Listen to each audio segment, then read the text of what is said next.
এবং যদি আপনার অফিসার যারা আছেন, বিশেষ করে আপনার সেকেন্ড অফিসার নোয়াখালী মনে হয় বাড়ি, আর হচ্ছে আমি নামটা মনে করতে পারতেছি না,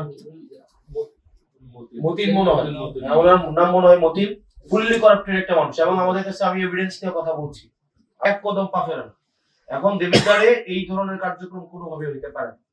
আপনার একটা স্বাভাবিক সাধারণ মানুষ আপনার হচ্ছে, এবং থানার মধ্যে আমি কথা বলছি, আপনার থানা চালায় হেলাল, হেলালের বাবা আগে আগে চাকরি করতো।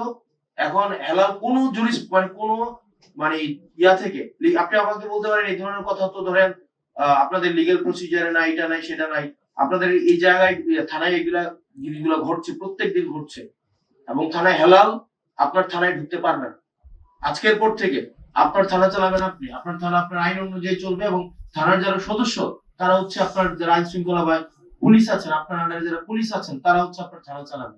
এবং থানা যদি চালায় এমন জন যার যে পুলিশ না, যার হচ্ছে এখানে কোনো চাকরি নাই, সে যদি থানা চালায়, থানায় কোন মামলা রুজু হবে, কোন মামলা রুজু হবে না, কোনটা মামলা এজার ভুক্ত হবে, কোনটা এজার ভুক্ত হবে না, তারপরে হচ্ছে আপনি আমাকে বলতে পারেন যে না এগুলো হয় না, এগুলা ওনার কাছ থেকে অ্যাপ্রুভাল নিয়ে, এটা মৌখিক একটা অ্যাপ্রুভাল নিয়ে তারপরে থানায় হচ্ছে ভুক্তভোগীরা যাইতে হয়।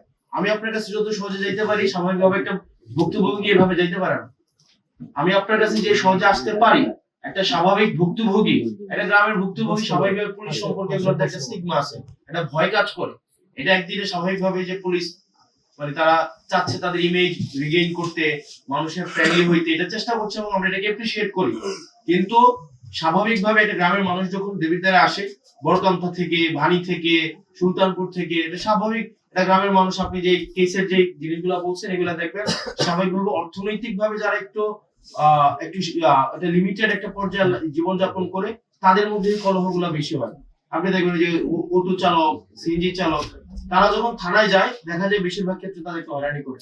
এবং স্বাভাবিকভাবে পুলিশের কাছে যাওয়ার আগে কিন্তু এক ধরনের পুলিশ আছে যারা হচ্ছে অচাকরিজীবী পুলিশ,